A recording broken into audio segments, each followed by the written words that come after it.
So I guess, yeah, maybe Kian, we should introduce you too. Would you want to introduce yourself?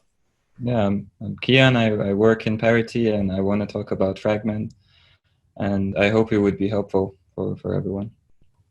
Yeah, It I'm does relate to excited. staking and validation, so I guess it's yeah, some people might be interested. You can you can learn a lot more about staking in detail and how it's working. Yeah, I'm excited about it because twice on the seminar we've talked about the session palette and how you can rotate sessions in various ways to, like rotate your authority set. And on both occasions, we've sort of written our own custom palette that does the rotation in a, fairly straightforward way, like maybe a pseudo call makes this call that says like add some validators or something. But like the thing that's out in the wild on Kusama is staking, and that involves Phragmen, and it's Yeah, interesting and more complex. And so I'm excited to personally just to get to know how it's working, and then also about Phragmen and your work with offline Phragmen. yeah, cool. Yeah, I can get started. I mean, yeah, let's do that, I guess. Cool. And then, oh, and I'll also say like the format here is typically like pretty casual, and it's encouraged for anyone to come off of mute and interrupt with questions or anything like Yes, that. of So course, of course. I mean, yeah, I thought that's usually your style too. I should like I have a slide deck prepared. I should clarify that this does not mean by any chance that I want to like give a presentation. I want to present this in the future, and I'm using this as an experiment to see how the slide deck works. So yes, so definitely interrupt me at any point if you want and ask questions. But yeah, it's gonna look like a slide kind of thingy. Yeah, so Phragmen. There are three main components to Phragmen generally that I want to speak of. First is sequential Phragmen, which is the name that we use for the election algorithm that we run on chain at the moment. And we will be running it off chain in the very near future, but yeah, we'll get to it. Next is a little tool called offline Phragmen, which just runs everything off the chain and can predict the next validators for the next era for you. And then finally off-chain Phragmen, which is a variant of the first one, which is going to run off-chain. And it's the third one is the biggest chunk. And I'm very much regretting the naming of the middle thing called offline Phragmen, because people are confusing them, like, or they're using them completely interchangeably in the community within Parity. Everyone, it's not, yeah, Yeah, it's I'm being guilty of that too. You can everyone is. I'm suspicious as I'm looking at everyone and I'm correcting people like, no, that was wrong. Sequential Phragmen. So it started like exactly, here's a page of history. You can see started almost a year ago, February 2019. It was actually right about the time I had joined Parity, and it was like one of the first things I worked on. And before Phragmen, our staking was, well, at the time it was almost like I mean, at the time we only had Alexander testnet. There was no need for any sophisticated election at all. It was way simpler. But if I recall correctly, we only did something like coin voting. So everyone was like all the votes from anyone who nominated was given to the validators, and yeah, it was fairly simple. I don't remember the details, but it's irrelevant. But sometime around a year ago, we decided to implement Phragmen into the staking. And so there has been a recent article from Web3 which describes how Phragmen is working in detail. They also have like a few pages which goes into the math in detail, but I don't want to do either of them. You can refer to them. I would show the links. What I would do here is say very casually or informally what Phragmen gives us as output. What is the format of the input and output? We have a number of nominators, N1, N2, N5, and they each have a number of tokens at stake. This is exactly what I think many of you done already in Kusama. You nominate and you just say, I bonded 10x number of tokens. And what you do is you vote for a number of validators. You only define, I want to vote for this guy and that guy, and I have 10 tokens. You don't really say what happens next. And this is exactly what Phragmen gives us. If, for example, nominator 2 is now voting for V2 and V3, and it has 20 tokens, it's not defined how this 20 is going to be distributed if both V2 and V3 win. What if one of them wins? What if both of them win? So the output of Phragmen, or the consequence, is first a list of winners saying who was the winner for the next round, who should be elected, which I now highlighted with red dots. So it first tells us this validator and that validator and that validator were the winners. These guys, they should be elected.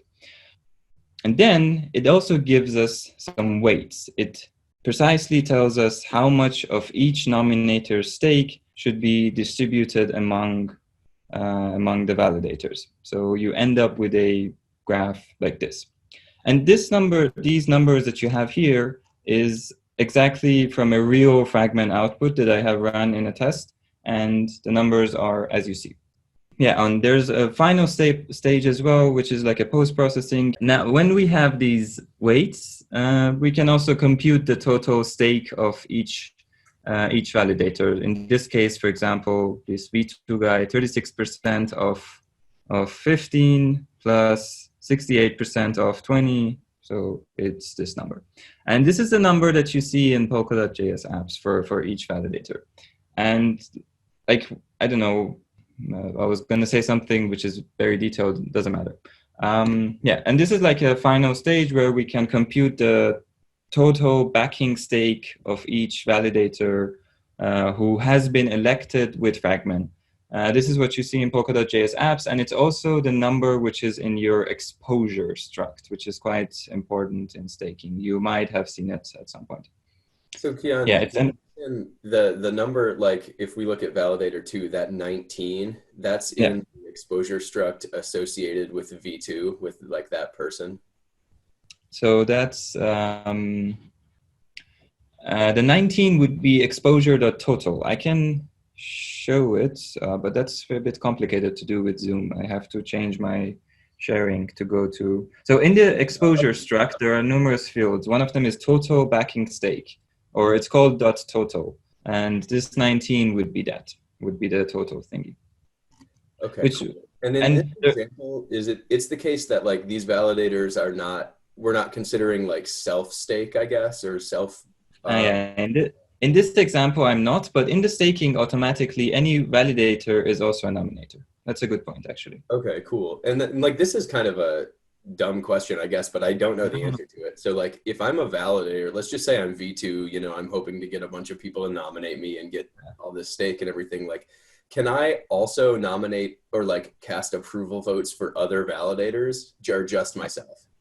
No, you like staking this, like, so there are two aspects to this question. Phragmen doesn't care about this. If you look at the Phragmen code, you just give it a bunch of validators.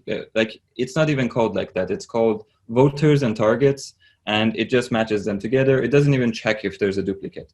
But staking should technically disallow any validator to also nominate. Like, these roles are mutually exclusive, if that's the correct word for it.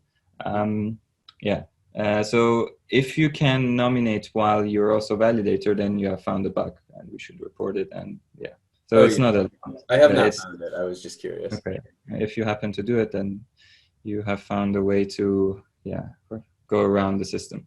I should either report it or exploit it, right? Yeah.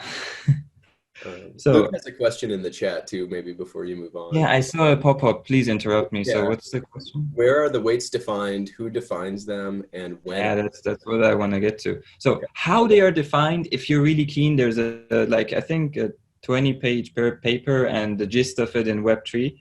But I have an example here about that, and that was exactly my point. Who's like, if you're a nominator too, like you're like, what the hell? Why is my weight distributed like this? And what I want to bring about, like how I want to go against this, is show you how I would solve the same problem if I was the person who would be solving this problem, if I was the staking module's election.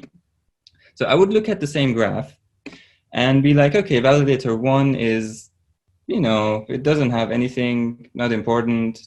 And we want to choose 3 out of 4, so these 3 would be elected. And what I would do is probably, so I would elect these 3, and I would do this. Simpler, right? And the idea is like N2 voted for 2 people, so split her stake in half, and like N4 only voted for 1 person. Yeah, well, why not? Or what else? Like, this is what I would like. This is probably the simplest thing that would come to mind. You choose the winners based on some criteria, number of votes, sum of vote stakes, and then you distribute it. That's fair, I would say. And then you get like, but what happens is that you get different numbers here for the sum of these validator stake. And this brings us to the question of what is a good Phragmen output? And we call it like the NPoS problem, nominated proof of stake. And it's an optimization problem. I mean, it's been years since I've been to school and I have dealt with this pure math stuff, but basically you want to optimize a function and you never know. Oh, okay, so I'm getting ahead of myself. No, wait, forget about the optimization stuff. The point is there are numerous ways to solve this NPoS problem, and there is no way to say like what's good and what's bad, unless if you define it. And the question is, Phragmen is merely one of the many solvers that can give us these weights, and the problem is NP hard. I would get to that. But the main question is, in our point of view, as let's say, this is slightly opinionated. You can change it if you have a specific chain, but let's say we want to build a good chain where the stake is evenly distributed or it's fair. What makes a good NPoS solution? So yeah, it could be use case dependent or opinionated, but currently we have 3 criteria. Maximize the minimum elected validator stake. So if you choose 10 validators, one of them has the minimum stake. One of them is the most fragile, the most vulnerable. And you should do your best to make sure that one weakest one is maximized, like your minimum is high. And this is the most important criteria that we have. And the reason of it is that if the stake of even the weakest one is relatively high, there is less incentive to do bad stuff. If you choose 10 validators and one of them has like, I don't know, the equivalent of $10 at stake, and they can exploit the system in a way and earn $100, they'll be like, yeah, sure, I'll do it. That's fair. I mean, it makes sense. But if everyone has a lot at stake, even if the minimum staked validator has a lot at stake, then the incentive is less, because even or let me summarize it or say it for the last time like this. The minimum staked validator among the elected ones, we assume is the one which is the most probable to do bad stuff. Let's put it like that, because they have the least amount of money at stake. And we try to maximize that. So the idea is like you can, if you do something bad, like equivocate or break the protocol in some way, you're going to get slashed. And if you only have a little bit at stake, like you can only get slashed so much, right? And the more you have at stake, the worse you can get slashed. Exactly. Because you only can get staked based on your exposure to total, exactly that number that we talked about. So the other 2 parameters are less important, but still there are secondary and third measures of evaluating of NPoS solutions in general. We want to maximize the sum of all stakes, so the aggregate amount of tokens at stake. We also want to maximize this. I don't know exactly. I think it relates to inflation. We want to keep like a portion of all tokens always at stake, and this helps with that. And the third one is minimize the variance. So the system, we want it to be relatively fair. The stake of the richest validator and that weak guy, the gap shouldn't be that high. I think this one also makes sense intuitively. Like you don't want it to be too too much of a gap between them. Mhm. Okay, I'm gonna pause for a second if anyone has ideas or thoughts about this. Yeah, else we go forward. So yeah, now let's compare my solution and Phragmen's solution. So my solution gave for all the three parameters I named, 17.5 was the minimum, this was the sum, this was the variance. I mean, the square of this is the variance, but the sum squared is an indication of the variance. I think we have a question. Do we? Yeah, Shevdor is saying, where does the target maximize revenue show? Smiley face. What is maximize revenue? I think it's one of the indicators that Yako added to apps, right? Yeah, what I'm saying in short is, based on the rules you mentioned, basically you're saying as a nominator, I'm going to try to spread my stake as evenly as possible among the people, try to help the small guys to become bigger.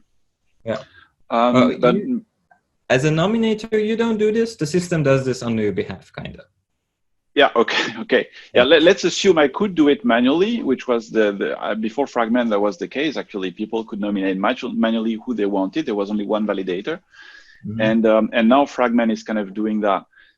So my question here is, it doesn't sound like there is any incentive for me using Phragmen as far as the rules you mentioned. Like, what if I really want to break one of these rules? I don't care about spreading my funds evenly, for example. It doesn't bring me much. So, I mean, at the moment, there's no way to do it. After the pull request that we're going to talk about at the second half of this session toward the end, anyone can submit a solution to the NPoS problem. Anyone can propose their own solution, but still the criteria is the same. Like, we evaluate your solution based on the same three criteria. And I think questioning that would be like, I don't know, it's like a very fundamental thing that you're questioning, and it's for the benefit, it's for the security of the chain or the system as a whole that we have these three parameters. So maybe I should have brought the question maybe this way: is where do these three parameters come from? Like, why are there only three? Why not four? And like, where is it coming from? Because it originally comes from Web3 research team, and I mean, I actually wasn't involved in much. Like, I don't remember exactly, but it's something that our research team has eventually come up with as indicators of a healthy staking system. I see. Okay. Yeah, like I think, how specifically they choose these three, I also don't know. But I think like their macroscopic goal was like, we want to choose whatever criteria will give us the emergent property that our system is like, abuse resistant, that the validators can't take advantage or like, do this thing that like maybe you're saying like maximize their personal gain as opposed to like in some abstract sense, the well-being of the system as a whole. Yeah, I think the nominator have incentive that the network runs. Don't get me wrong. I think everyone wants the thing to keep running, and no one wants to have a bad validator. Yeah. Nonetheless, when people make choices, they may want a bit like when you do investment. You may pick a super wild horse and kind of bet a bit on it to try to boost up your revenue, even though you make a risk on this one. And it sounds like Phragmen at the moment is really trying to smoothen everything for us. So it kind of makes decisions that sound very strong, actually. Yeah, that's kind of true. Like true in the sense that so you can always choose that you described it as a wild horse, I think, that you want to bet on, or you can always choose that risky stuff that you want. But how much of your stake goes to that risky thing is up to the chain. And yeah, I mean, we do other stuff as well later on, which actually I think you're going to dislike even more from this perspective. But okay. Yeah, because we tweak the weights even more to make it like smaller and stuff. But at the end of the day, the thing is, these three indicators, like at the end of the day, validators are the ones which are going to determine the health of the chain. They're the ones who are going to be authoring, etc. And all of those parameters also relate to validators. So we only care about that side of the graph. On that graph that I had a few slides before, we only care about those numbers at the right side. That's kind of how it is now, at least. But the reason is only the well-being of the chain. Like, I see. yeah. I mean, So I that's guess you the could always primary target. You could always like just split your stake into multiple accounts, right? And just singly like nominate if you want to Yes, kind of exactly. directly control it. But it's kind of a pain basically to do that, right? Yeah. I mean, I mean, just you know, on the same questions. I mean, you know, from my perspective, I mean, we're running a validator also, right? So it's kind of I think this set of rules optimizes for kind of the well-being of the system, but it probably provides less incentive for, you know, people to run validators, right? So I think of like Bitcoin, where it's kind of like the miners are just trying to like make money, but the side effect is the security of the chain. You know what I mean? Whereas in this case, it seems to optimize a bit more for, you know, kind of this universal good of.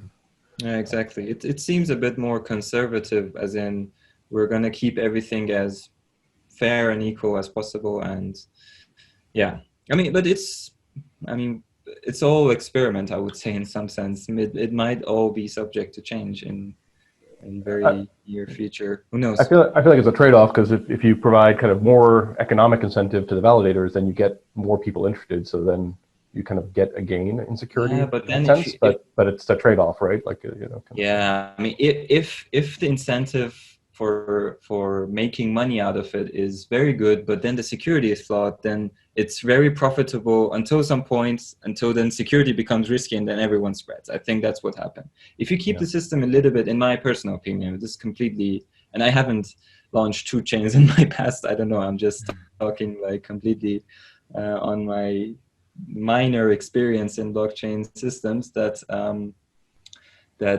I think if you take the conservative approach, your community will grow slower, but in a more stable way. That's, I think, what will happen here as well with Phragmen.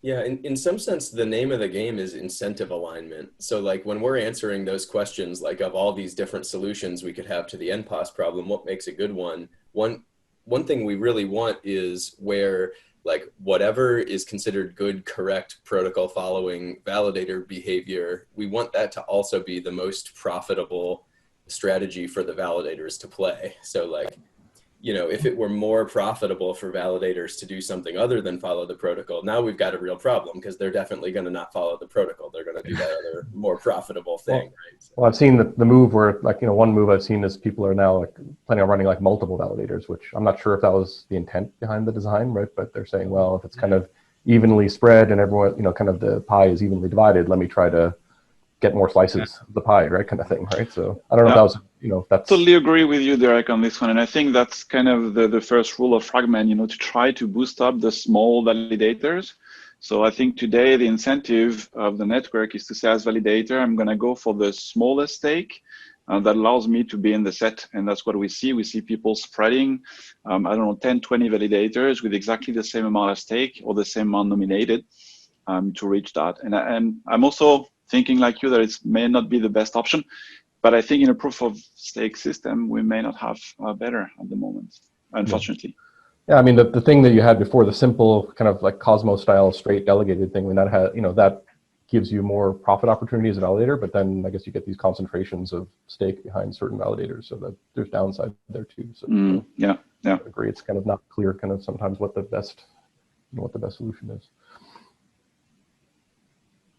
Okay, yeah, that's an interesting point, and I didn't know about the splitting, but I haven't also followed much about the validator community in the last month because of this work.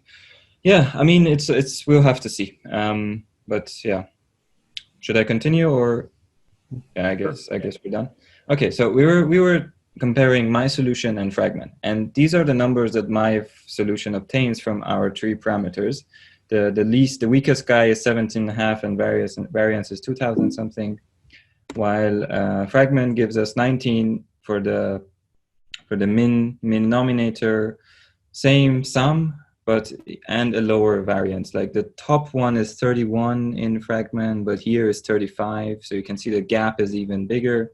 So again, I don't and I can't explain right now exactly how Phragmen is working, but you can see it's working toward the objectives I explained. It's trying to make everything as smooth, as even as possible, as fair as possible, least gap between min and max, maximizing the minimum, etc.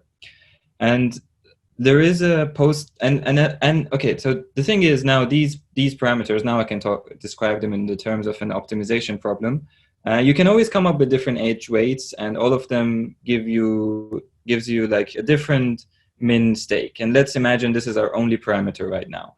Minimizing this, it's called an optimization problem, and there is no clear there is no clear answer to it. You always have to move toward your target, and yeah, it's among like the hardest math problems that you can have. And yeah, this is why you might also hear, yeah, Phragmen's expensive or heavy to compute, etc. Because we run this sequential Phragmen, and then there is a second phase, which we at the moment don't run anymore, which improves it even better. But that's a iterative process, meaning that you can tell it run 1,000 iterations and it keeps improving it until maybe at some point it gets stuck. But that also usually doesn't happen. But I mean, that's too much detail. But the point is, what we're doing now is like we do one very simple Phragmen step, and then you can go infinitely number of iterations to even further improve these parameters, to even make them better. And in the Kusama, we used to run 2 steps of that post-processing as well. At some point, it got really, really bad. We removed it. So it was slow, and there was also, I think, more issues with it. But yeah, we don't run it anymore. But yeah, hopefully in the future. So a little.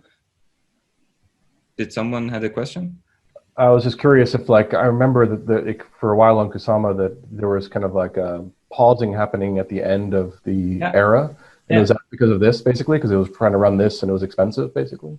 Yeah, partially. I mean, I'm proud to say not all of it, but partially it was because of.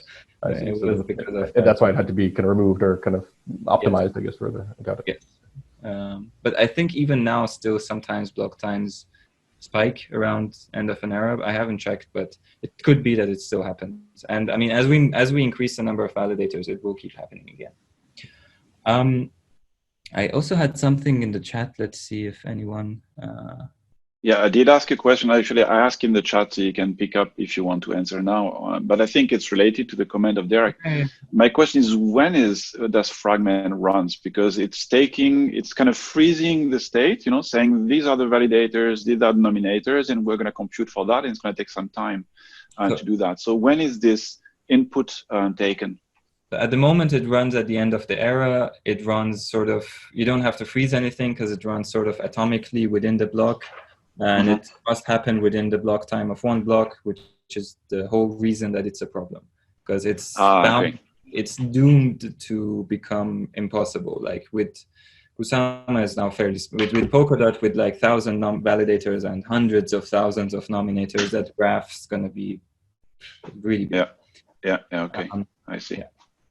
Okay, so one sort of side note that at some points I think around Web3 Summit last year in August or sometime around that, very spontaneously, we also decided to use Phragmen for our council election, which is what we're doing also now. Before that, the council election, I mean, the module is still in Substrate repo, but I think it was never deployed anywhere. It's very, very, it's even more expensive to compute than Phragmen. It's very complicated. At some point, we just moved council also to Phragmen.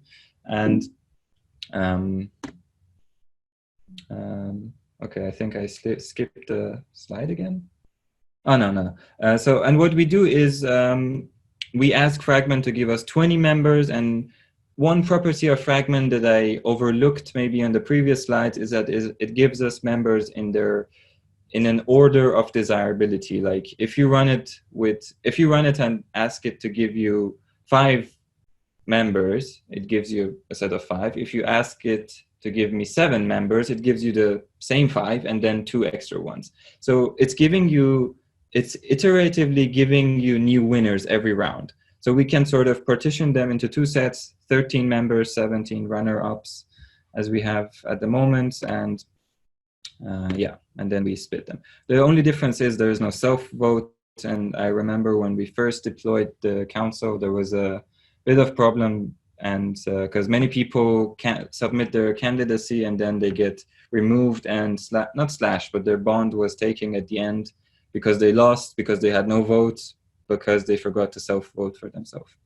But yeah, but council has been running okay, I think, recently. We're not going to do much about it. It's going to be a fairly small election.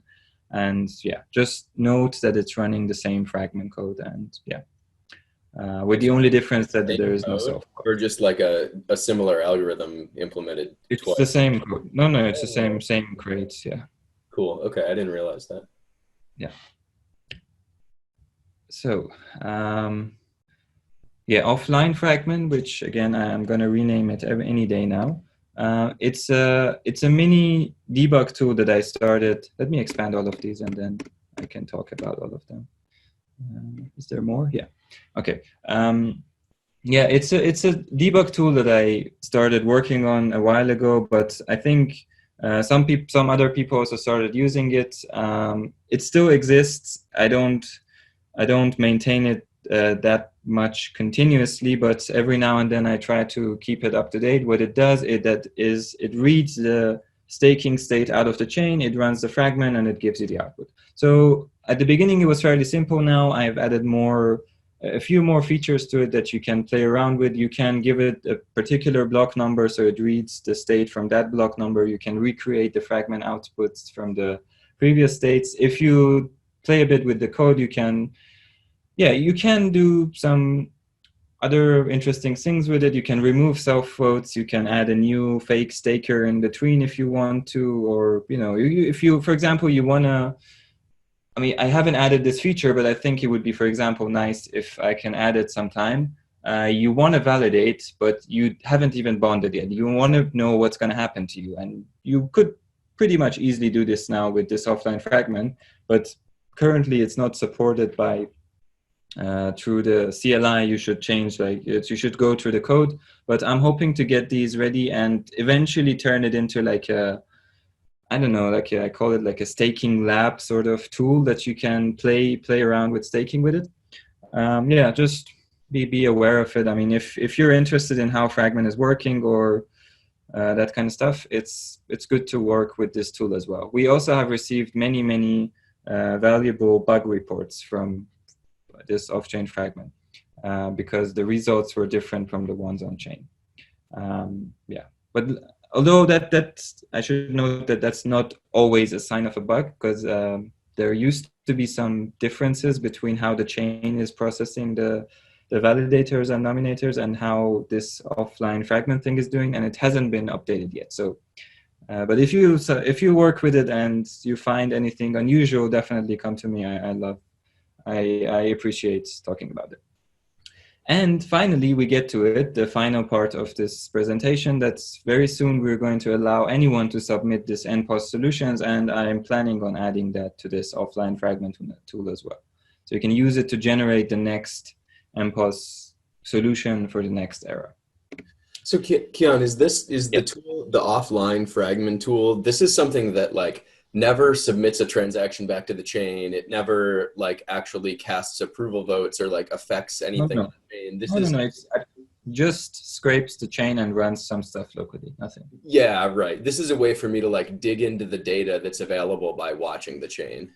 Yeah, cool. Okay. And I mean, you can do the same I would say much easier with Yako's JavaScript API generally. And because this one is in Rust. But the good thing is I haven't worked on running the Phragmen crate, the Rust code of Phragmen on WebAssembly yet. It should be possible in principle, but I mean, that takes some time. But this one is at Rust, so it can run the same Phragmen code as Substrate, So what are the practical steps of playing with this tool? Does it come with Substrate, or where do I? It needs to connect to a node, but recently Andrew worked on allowing it to connect to remote nodes as well. So you can just connect it to, I don't know, Parity's Kusama node, and then it works. Yeah, so okay, so I get some code, I build it, when I run it, I give it an RPC endpoint or WebSocket endpoint of a node, and then it does its thing. So where does the code live? It's at the moment in my GitHub, but I will send you. I would show a link at the end, or okay, yeah. I'll dig it. I'll try to dig it up too. I bet I can find it. Maybe it would be good if we put it like sort of next to this video later on. Yeah. So, and this brings us to finally off-chain fragments. So let's see. Yeah. As one of you guys also mentioned, we had like some weird delays and not bad stuff happening toward the end of the era in Kusama, and the suspects were Phragmen and reward payouts. Both of them are being refactored right now. Yeah, and I did like at the moment I did some benchmarks on native code, and Phragmen took like half a second to finish calculating the winners on my native machine. And if you think of this in terms of WebAssembly, you can imagine that it's going to be pretty small and more than like, I don't know, 2-3 seconds, which is already like, yeah, like way beyond what it should be. And we also removed the equalize, which was the post-processing that I mentioned, and things sort of settled. I would say the dust kind of settled and things were kind of okay again. But as I said, this is doomed to fail. Like running Phragmen on chain in a block is suicide, and off-chain Phragmen treats that. Okay, yeah. So we moved off-chain. This is something that I think you're kind of, at least with the top part of it, you're familiar with. We have this thing called era, long time, 1-2 days, sessions, few hours, like 4-6 hours. And here at the end of the era is when the election currently happens. So the first step, the first thing that off-chain Phragmen adds is we have something called an election window. And it's a subset of the last session. So at the moment, implementation is in a way that it cannot be more than the last session, but I mean, we can change it over later on. But the point is, there's a point in time when we say, now we identify it and everyone also identifies it. And this is like an on-chain storage item, which sort of flags everyone. And what happens in this, at this moment is first, staking becomes locked, as in you can no longer change your validation and nomination, or you can no longer change anything that affects the output of staking at the end of the era. So during this period of time, you cannot bond, you cannot validate, you cannot nominate. And during this time, we accept solutions for Phragmen. There's a new call in staking module, same as any other transaction. You can submit a transaction and give us a Phragmen solution. We look at it, we evaluate it. If it's good, we use it. We actually put it on chain and we keep it for the next era. So like if I have a question to see if I understood right what I was reading, like technically the solution that I submit there doesn't even have to come from Phragmen. It can come from like, you know, me thinking hard or inventing my own thing or rolling dice or whatever, but it's going to be subjected to those same 3 criteria that you. Exactly. Yeah, exactly. Okay. It can be anything. You can submit bad stuff. You can submit a solution which is, I mean, you can also take it to the next step and submit a solution which is invalid. Like say I am a millionaire, even though I'm not even a validator, for example. You can also do that, but we detect it and we then, at the moment we don't slash you, but you pay a very large amount of fee for nothing, basically, because we detect it. So in this window, anyone can submit a solution. Moreover, and more important, the reason that it's called off-chain Phragmen is because all validators, as you probably know, all validators run off-chain, have the off-chain flag enabled by default. All validators also start calculating the same sequential Phragmen code and submit off-chain and submit the solution back as a unsigned transaction. I'm going to pause again for a few seconds. So we allow everyone to submit a solution. Any normal user can submit a solution as a signed transaction. And all validators also start calculating the solution based on the off-chain work in their off-chain worker thread. And when the result is ready, they submit it back. Okay, and what happens eventually is we reach the end of the era and we look at the window. We look if we have received any solution. If we have, we use it. We say, okay, this is the new Phragmen. If we don't, we fall back to the same on-chain Phragmen, which is very small, very slow, but it works. I mean, worst case scenario, block time doubles or triples. And of course, if we receive multiple solutions, we evaluate them based on those 3 criteria, and we only take the best. Like we only accept a new solution if it's better. But I'm gonna get to that in very great detail very soon. Yeah, so a solution, aside from coming from validators, can also be from any normal account, which gets verified in great detail. There are 2 ways to submit a solution: signed and unsigned. That's the point at the end of the day. The signed one can be used by anyone, like any individual can submit it. But the detail that I wanted to point out is the unsigned one. You can also see it maybe in this function, which is called submit election solution unsigned. And this one has 2 extra parameters: an index of the validator and a signature which signs the rest of the payload. So the unsigned one must come from a validator.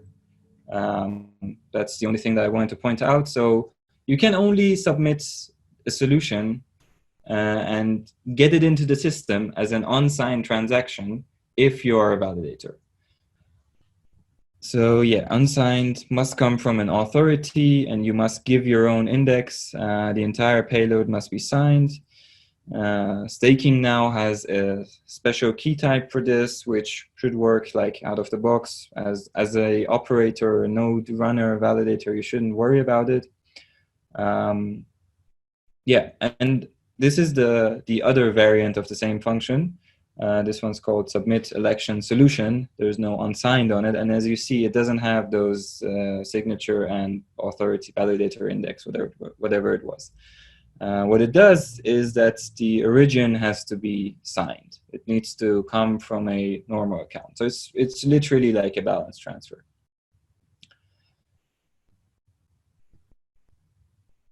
Okay, now I want to talk in great detail about the format of the solution. And it's quite long. I want to see what's the time. Okay, now we're doing okay-ish. Yeah, because it's very much detail. It's a lot of detail. So the first thing that I want to address is let's look at this solution that gets submitted and look at the parameters. So you have origin, which is the sender of the sender. You have a list of winners, which is a vector of a type that I call here a validator index. And the reason for that is so this is like the first detail. It's an index, and you might say, okay, what the hell? Where validators since when have index? And from this pull request onwards, they actually will have indexes. At the moment, they are stored in maps in our storage, which is not indexed. It's like a key value storage, but and it's very hard to go through them and enumerate them. What we do from now on is when staking is locked at the beginning of that election window that I noticed, we dump the entire list of validators and nominators into a list. And from now on, we use the index from this list. So if you want to submit a solution, you must look at these lists of, I would call them snapshots of validators, and use indexes to point to a validator, or to generally to address anyone. You can't use an account ID anymore here. And the reason is size efficiency, but I would again get to that soon. Okay. So yeah, this might have some minor implications at some point. For example, this validator index at the moment is U16, which means 16,000 roughly validators, which is probably going to be fine. Like, I don't know, like even if our wildest assumptions or predictions of, for example, what a 10-year from now Polkadot might look like, I think the number of validators would fit on that, but might have some implications on the size. The number of nominators at the moment is U32, like 32 bits, which is way more, like 4 billion.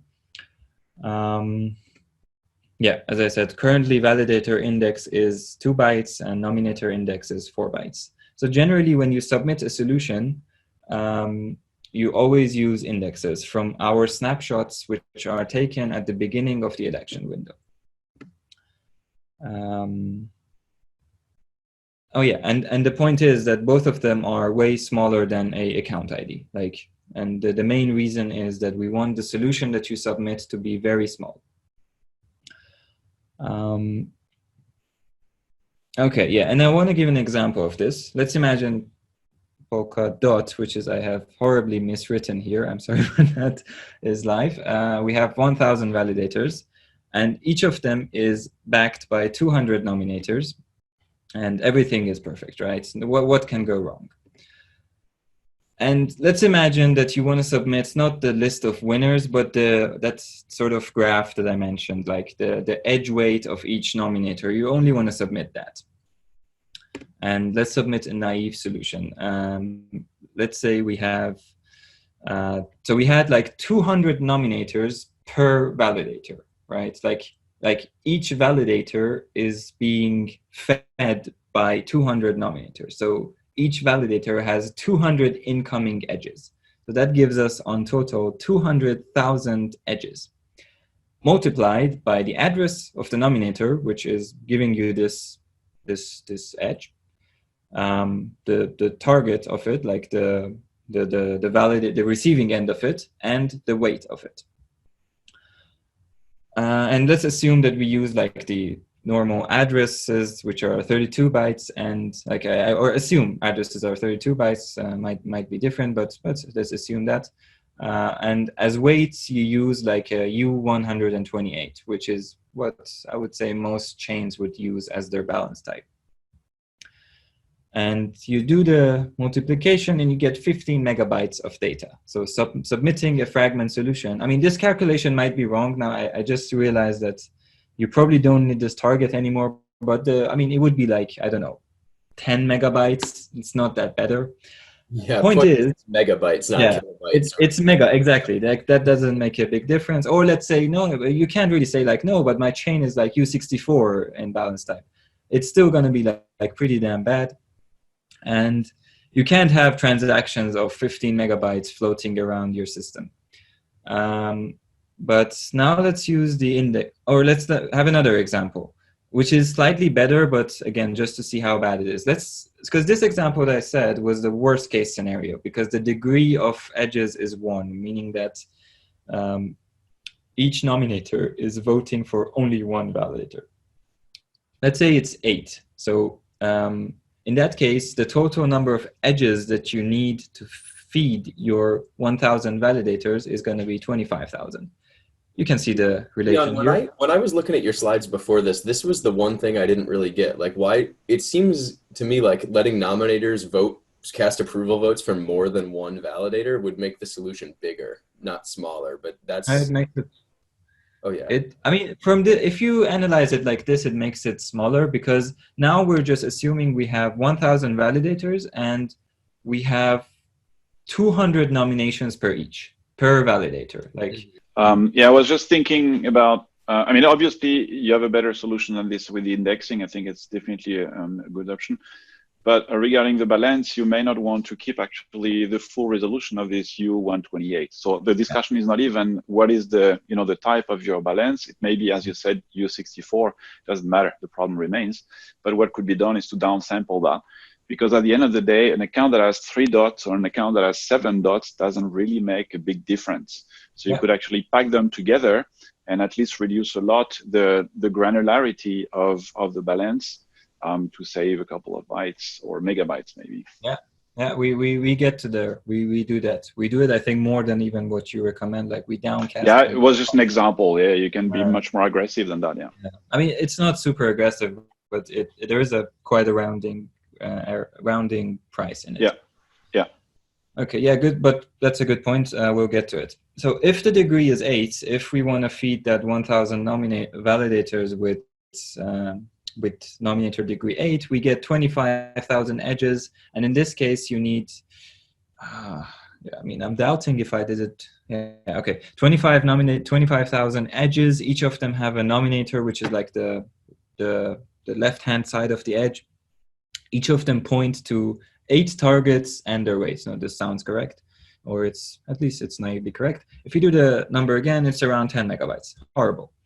And we can do better. What we do is, instead of weight, we use a type called per U16. It means that you have like a rational number where your denominator is 16,000, I don't know, 500 something, which is the maximum of U16. So as Will said, your resolution, your accuracy is actually a ratio of your balance dominated by U16. You can have, so if we had like, for example, U8 here, you only could have submitted, your balance would only be like, I don't know, 100 out of 255, like, which is the max of U8. So all in all, not getting into too much details, we use ratios instead of absolute values for weights. We use something which is just 2 bytes, like U16. And we use indexes, and we use a fancy struct which even optimizes stuff a little bit more.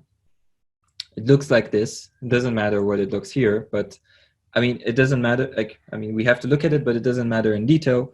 But it has some properties that we can talk about. First thing that you notice is it has different fields for different number of votes that you give. Like if you vote for 4 people, you automatically get appended to this section of the struct. And the benefit of this is that we know the size from beforehand. So the size of your vote doesn't have to be encoded. For those of you who are better with, like, are more into the programming details, you can see that we are using like a fixed size array, something here in between. Yeah, just vaguely trying to say that we use fixed size arrays at the expense of having an ugly struct, kind of.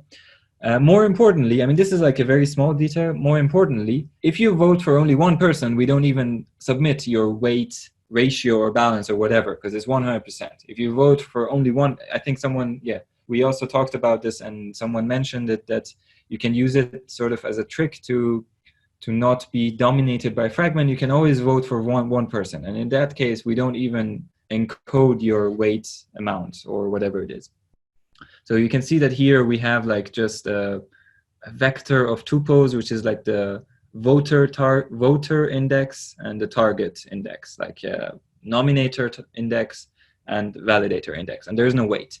And even in the rest of them, we always ignore the last edge, the last weight. Because if I vote for, let's say, 3 validators, and it's like 30%, 40%, well, you can kind of infer that the last one is also 30%, because you subtract it from the maximum.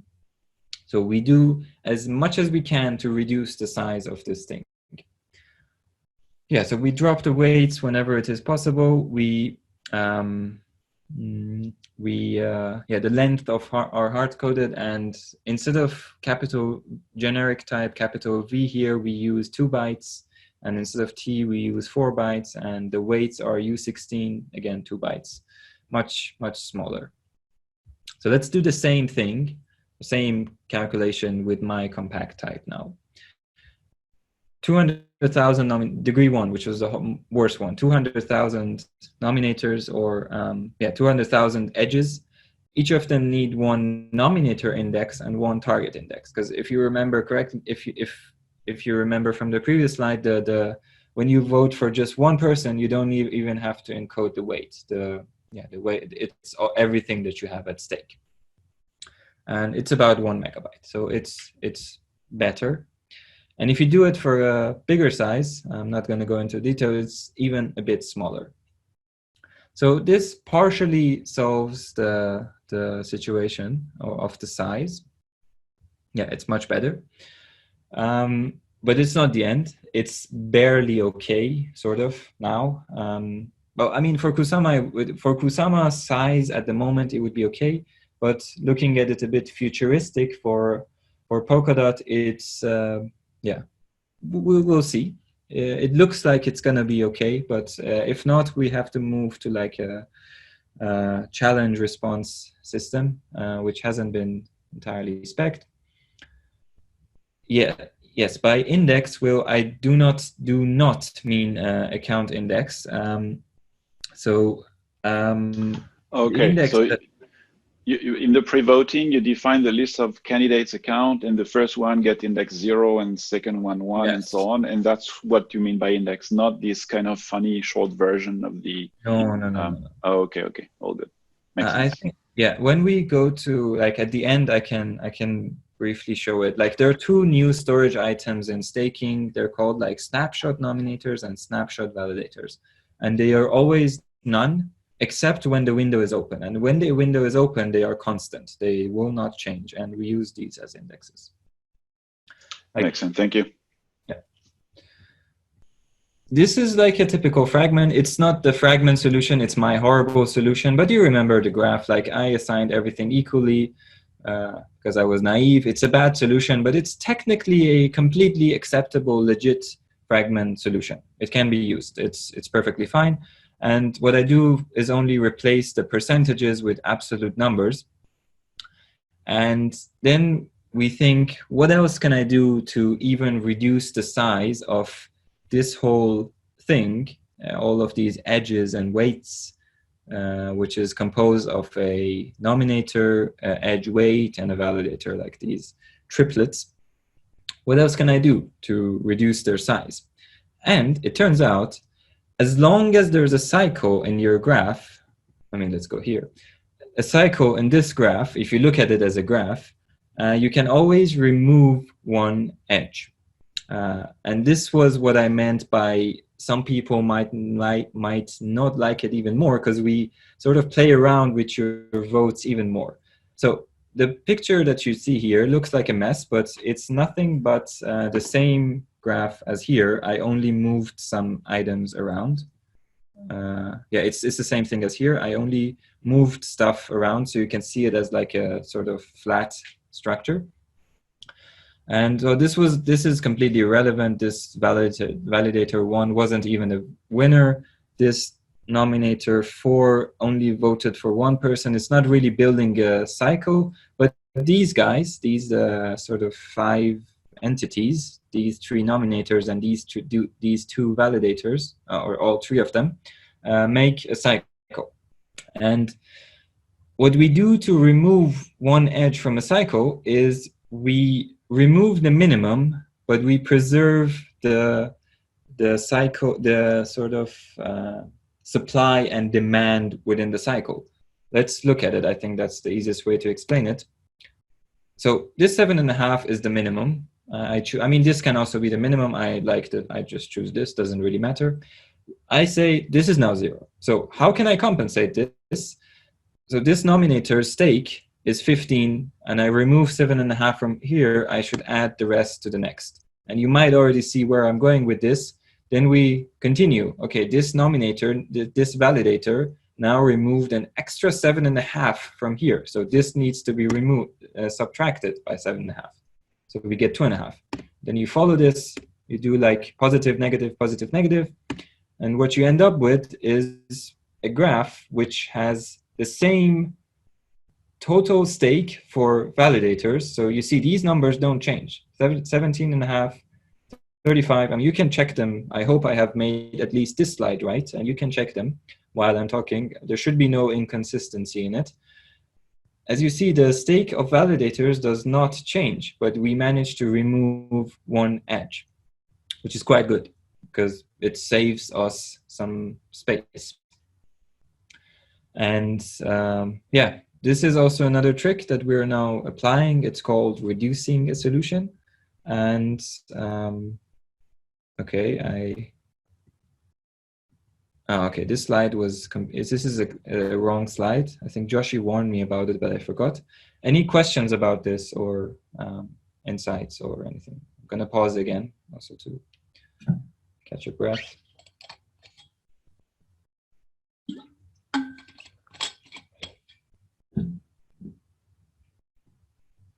No, all good. Is that something that is in action today? Is that the reason why we see sometimes some inactive No, nominations? no. That's it's not still in action. It will soon be, but Yeah. no, that's the reason for that is another concern that I have. It's not really related to this seminar, but we have like it's not the reason. The reason has something to do with slashing and how we react to slashes, and like sometimes we skip some nominations because they were previously slashed, I think. I don't know, because that's not something that I've Oh, worked yeah, on. yeah. Okay, I see what you mean. Yeah, okay. But it's related to slashing. And yeah, Yeah, yeah, okay. that's exactly the reason why my offline fragment tool at the moment is invalid, because I don't do that. And Mhm. because Kusama is doing that, like is filtering that, applying that filter, but I haven't yet. And yeah, but no, that's something else. This is just a trick to remove some edges. The slide is crap. So yeah, we remove more edges without any change to the backing stake, or a nominator's total stake also never changes, but the amount of money, of course, changes. Like if you vote for 2 people, maybe we remove one of them and we only give all your stake to one guy. The properties of the staking system or the network in general don't change at all.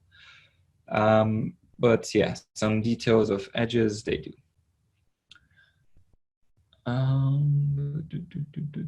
Yeah.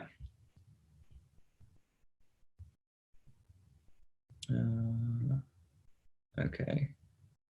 And so this brings us to maybe the last thing about submitting a solution, which is the score of the solution. The last thing. So we already talked about winners, and the only details was that it needs to be indexed.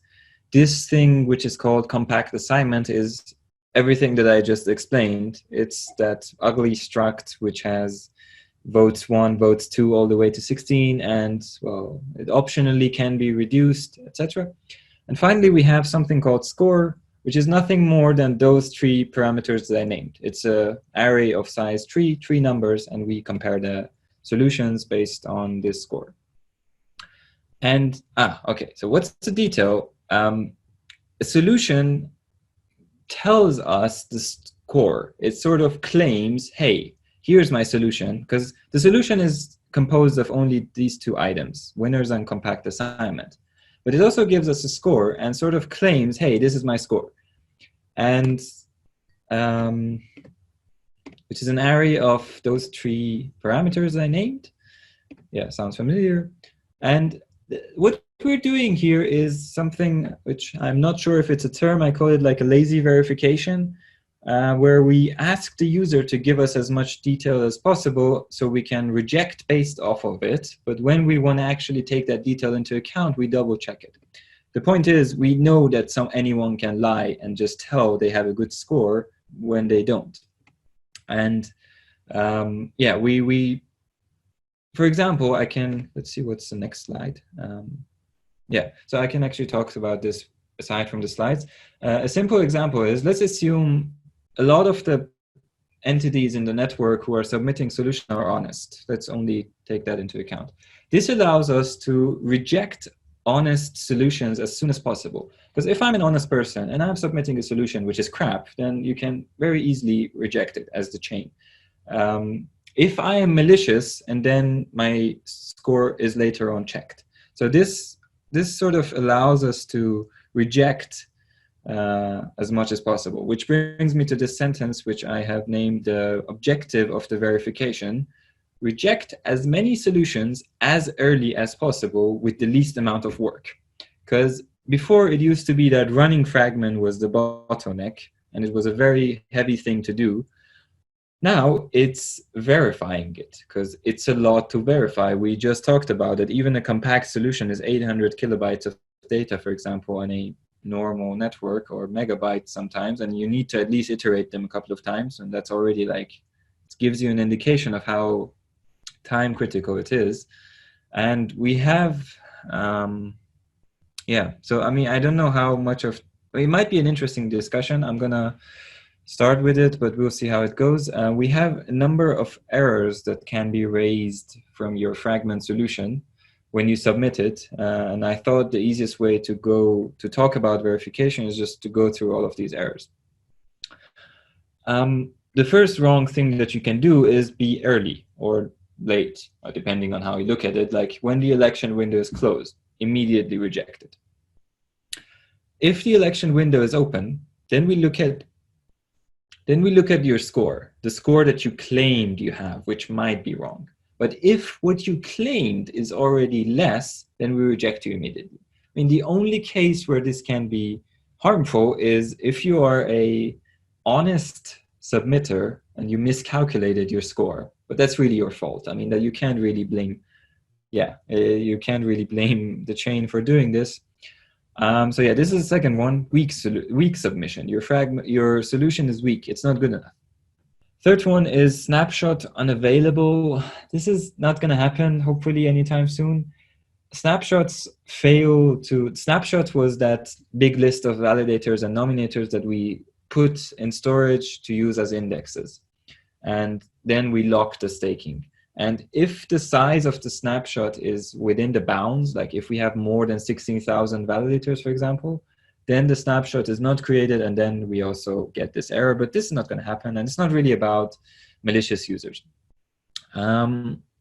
Next thing that you can do is give us a wrong number of winners, bogus winner counts, because the chain has one parameter named validator counts, and we want that many number of validators, and if you give us more, we reject it. If you give us less, we reject it.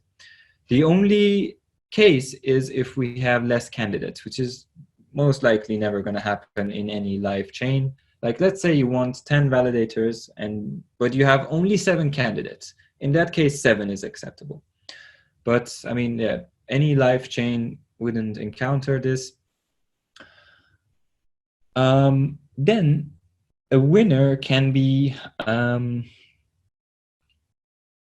winner can be wrong. Like, so you submit the winners as a list of indices, and if one of those indices is out of bound, it's beyond the bound of number of validator candidates that we have, then that's invalid, and this would be a bogus winner. Then your compact solution type might also be wrong. You might say how. For example, you submit weights as ratios, and let's say I claim for myself that I am a nominator, and I voted for A and B, and I gave them 70% and 80% of my stake. I'm kind of like overstaking myself. This is one example of how your compact type might be invalid, which raises this error, like bogus compact. And of course, in your compact, solution, you also have lots of indices again. And if any of them is invalid, you again get this error. Now this one's deprecated. I'm not going to go through it. I have to just remove it before the pull request is merged. Then you might have a bogus nomination. Like, for example, I say I have my stake has been distributed between A, B, and C, while on chain I haven't even nominated for C. So again, this is what raises this error. So your nominations must actually match whatever you have done on chain. Like all nominations must do. A self vote can be corrupt as well. Maybe I should have renamed it differently, because votes are only for validators. So if someone votes for themselves, we assume it's a validator voting for themselves. So it must have 100% stake. It must go to themselves. And yeah, so if it doesn't meet, like if there is like a validator voting for a single nominator, that's crap. That's completely invalid. It can't happen. Then there might be what I would call a bogus edge. So I might claim that my stake has been distributed between A, B, and C, but C is not even a winner. And that's, again, a mistake. That's wrong. We reject it. And finally, because I mean, I don't want to get into the details, but computing the score is one of the heaviest things that you have to do computation-wise. Finally, if all of this, and these errors, I have ordered them in the list, in the order that they are checked. So if all of this is correct, then we check your score and see if it's actually the score that you claimed. Oof. And that's how we verify a Phragmen solution. Yeah.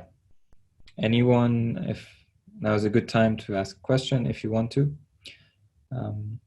If not, I would proceed. I decided to raise my hand, but I don't know if you see it. I have two comments actually on this list. Yes. The first one is you say that one case pretty much up the list is not possible where the amount of validators or candidates doesn't match the validator count. And you said this is not possible. Actually, I think it's a risky assumption because we've seen that happen actually every time there is an issue. And if you consider that issue cannot happen, we may end up with cases that are hard to solve.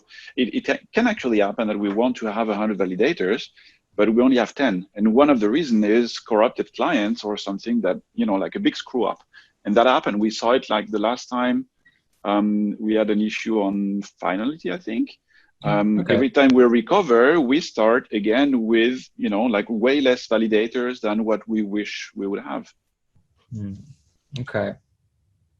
Well, that's something that I should probably consult. And it's not, no one wants to have it. It's not a good scenario. We don't want that, but it happens. And actually, when it happens, we may want to be very dynamic and try to evolve from that, because that means something really went wrong. And right now the chain is carried by a very small subset of validators doing their best to keep it live. So as soon as we can get out of that and get more validators on board, it's good. So what I'm saying is any Phragmen validation that supports at least an increasing amount of validators, as long as it's under the count, would be good. That would be an improvement. Yeah, what we can do is we can remove this check, and but then that would be like the entry bar, like, so if we already have the maximum, then that's it.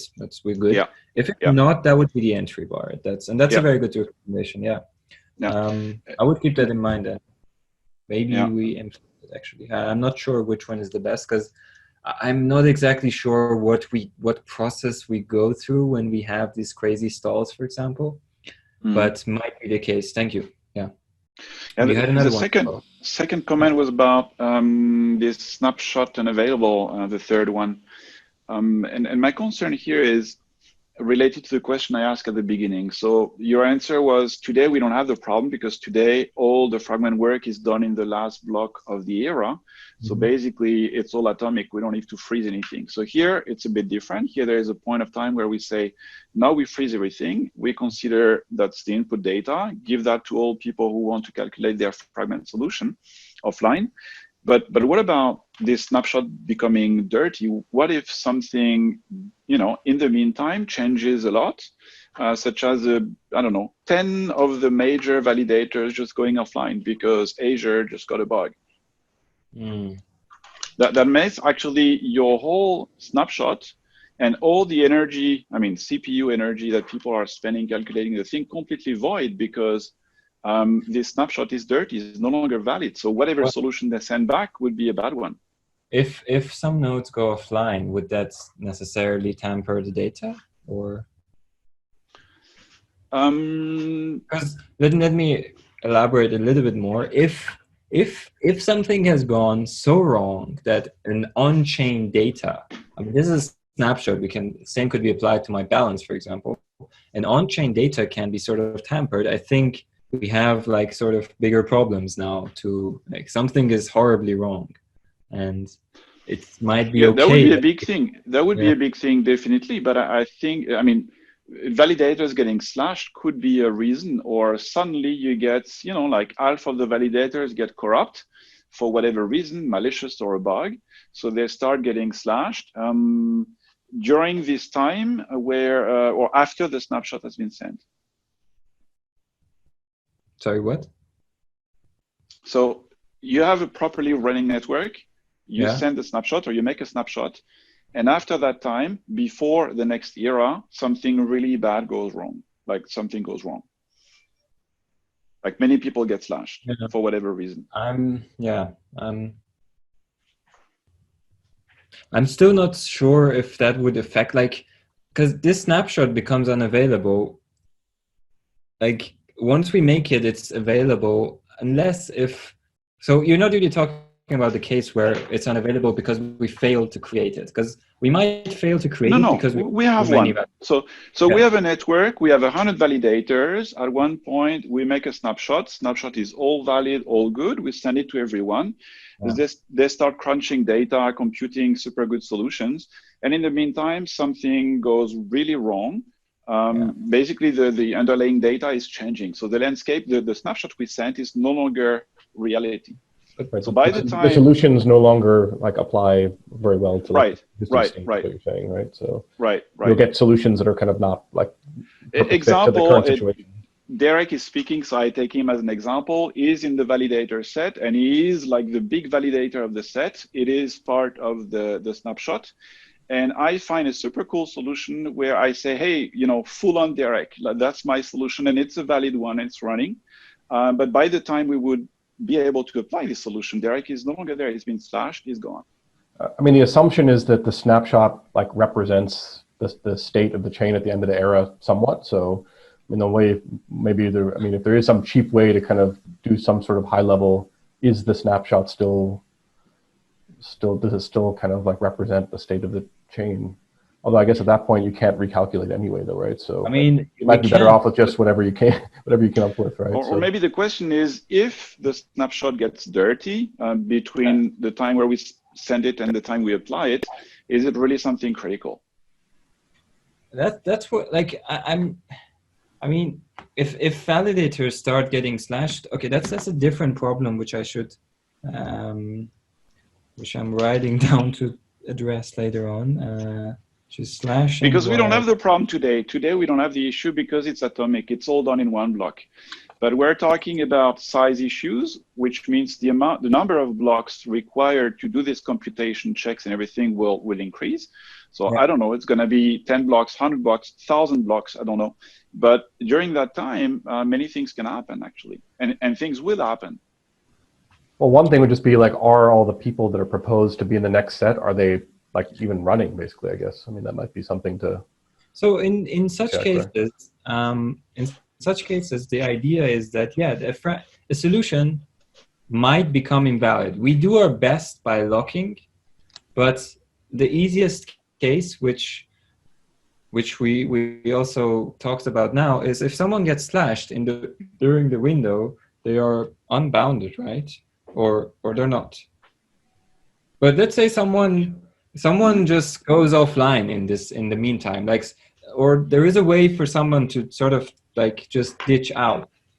There are two ideas about it being prevented. A is that someone or a autonomous script maybe is constantly checking this stuff, and if there is a problem, it submits a new solution. And if for example if at the end of if will scenario happen and we get like a horrible, I don't know, consensus problem, and this data is completely, it's becoming like dirty and all solutions are rejected, we just fall back to on-chain data. And the on-chain data it's correct. Like, that's what we use even nowadays. And then it would be atomic and we don't have this problem anymore.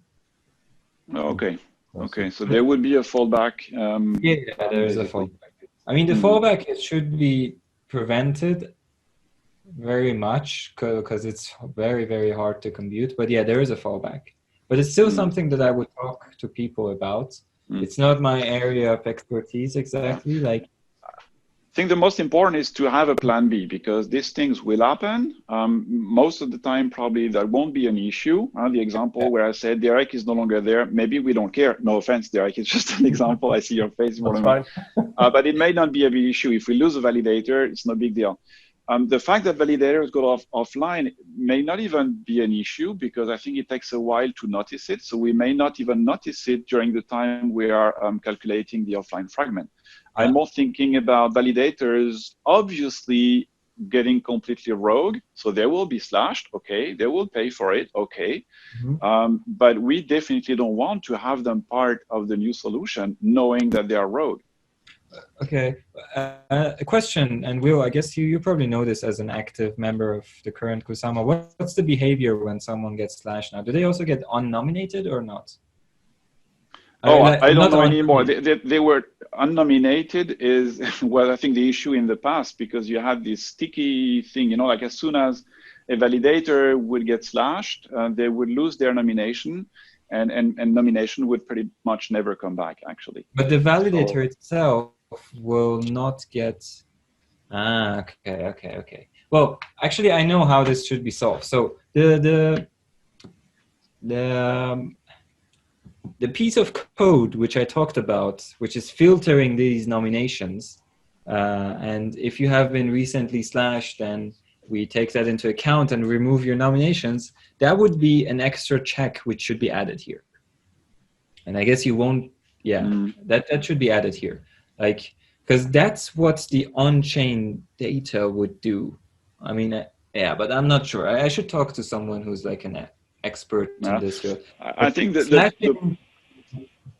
the summary you probably want to check here is if the state of the network is changing a lot. So if the snapshot becomes really dirty, another definition of really dirty needs to be done, is how much is applying this solution to this dirty snapshot will completely change everything. And if the answer is a lot, then probably we don't want to move, and better is stick with what we have than do something crazy. Yeah. I mean, the ideal scenario is that the snapshot should not become dirty. Like, not that the network will have slashes and people going offline, but the ideal scenario is that we take it into account when we accept the solution. But that's not ideal. That's because, I mean, you might accept a solution 100 blocks before the end of the era, and at that block, everything is fine. But then 5 blocks after, one of the winners does something bad. Yeah, sure, that's a problem. And yeah, thanks for raising it. I'm not sure how it should be solved eventually. Maybe we just start with this. I'm going to talk about rolling this out, which I think is the last part, actually. So this is actually the final slide, so I'm going to go through it, then we can... okay, no. Yeah.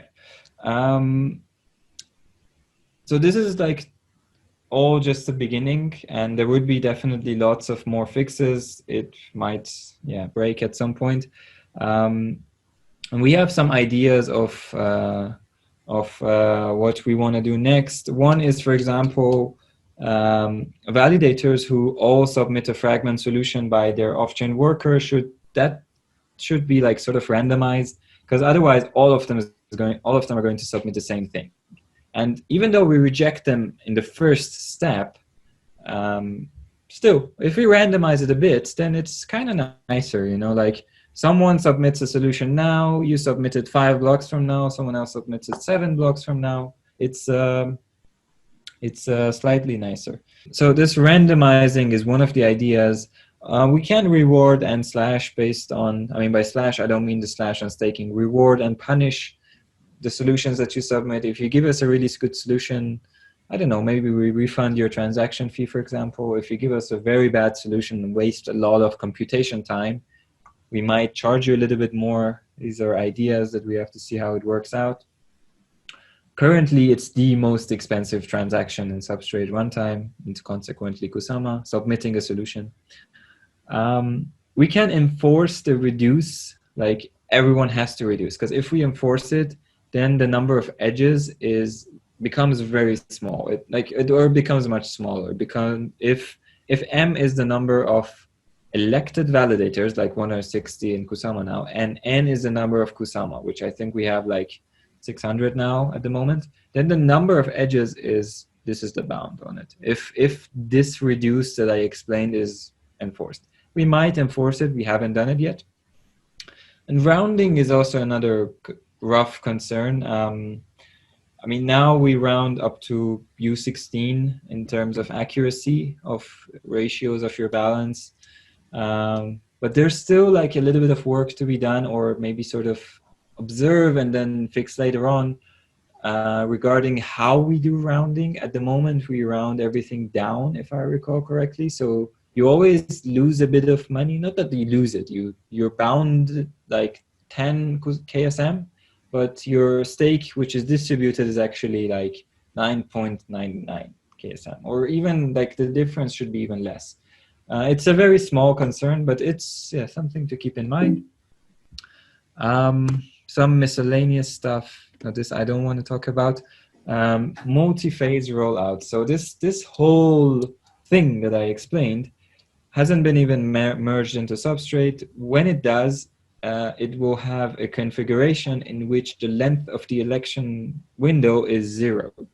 And what the ramification of that is that there is no time to submit a solution, no snapshots will be taken, and we always fall back. So we do exactly the same as we're doing now in Kusama.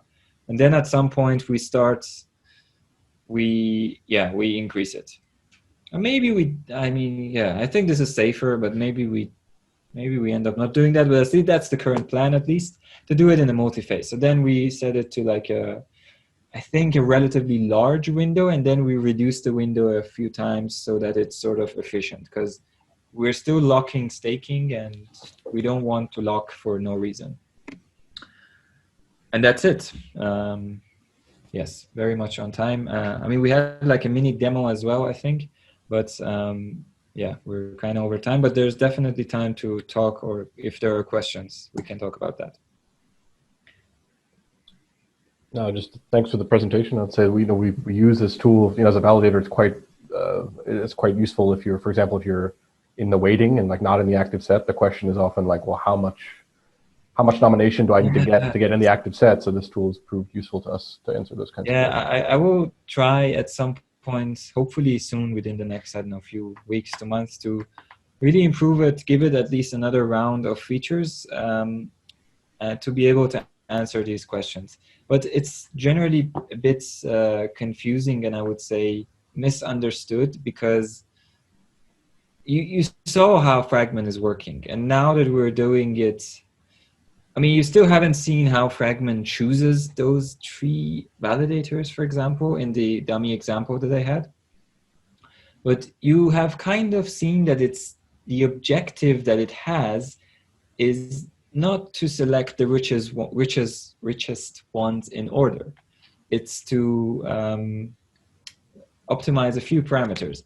And sometimes answering the question of what's the entry barrier is kind of tricky, because it depends really on the solution and the situation. Maybe, I mean, it really depends. And we'll see. But I hope the tool will be like sort of helpful eventually to validators. Yeah. I hope more people will eventually also work on it, because it can be expanded quite a lot. Can you maybe say a little word about how you're testing? So you explained already that you can now hook up this offline fragment to a running blockchain to kind of get some input data, but how are you actually testing all these scenarios? How are you making sure that that these features are not potentially, having a edge case that would break everything? You mean the off-chain fragment? Or? Yeah. Off-chain, that's the reason that I want to roll it out in phases I don't want to roll it out into Kusama yet, even if the pull request is merged, is exactly because it hasn't been merged. It hasn't been tested that well. I've tested on like, 4 nodes with 4 validator local testnet, but it hasn't been tested on scale. And I'm afraid there's not an easy way to do it either. Because what I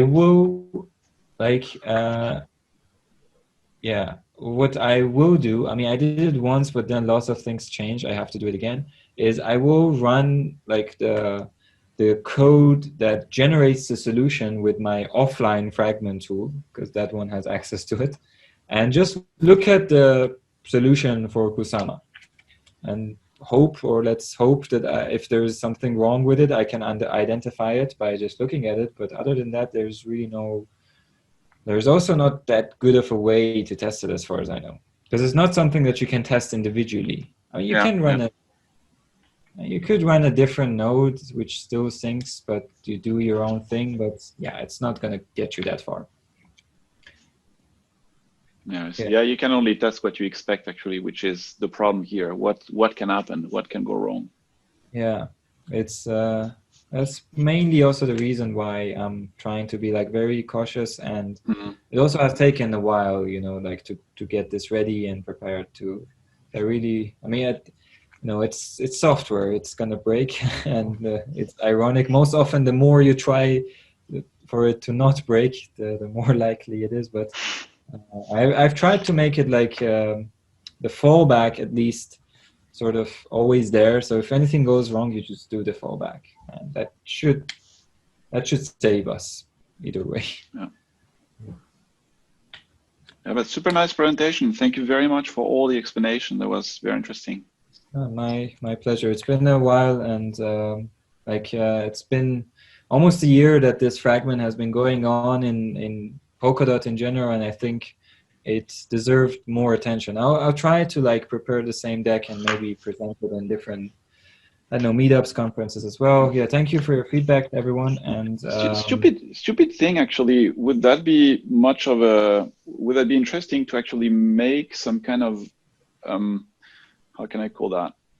Fragment only experiment. Like, could you pack together a little tool that people could run that would kind of simulate that without having to run that on Kusama, where we can put some crazy values and try to do crazy stuff to really test it live without being on chain? Yeah, I mean, you can do that more or less even now. Depends on how easy it is to do.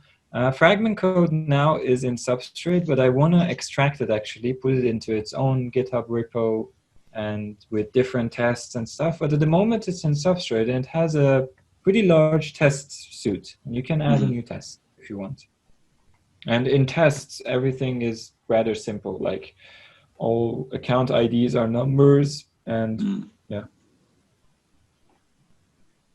yeah, we can. I mean, if you end up doing that, you can send me a message about it if you encounter problems. It should be I mean, if you just want to do some test numbers, you can do it easily with the test. No, I was more thinking about trying to reproduce, actually. I don't know if it adds value, actually, you know, compared to having it running on Kusama and increasing this window, as you mentioned, or if it would make sense to actually have a way for people to run it actually offline.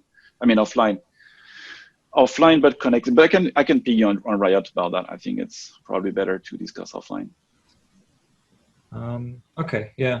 But I think the combination, like that offline Phragmen repo, which I think we have now the link to, Joshi, I think, put the link in the chat. I will move this somewhere to parity and parity repo, so it will be more visible. I think this has access to Phragmen's algorithm, so you can do anything you want. You also have optional access to Kusama, so you can mix and merge both of them. I think that should be enough for you. Okay, cool. Thanks. Thanks, everyone. Okay, so yeah, if there are any further questions, you can reach out to me. And thanks for listening. Have a good day, everyone, or good night, depending on where you are, I guess. Bye. Okay, bye-bye.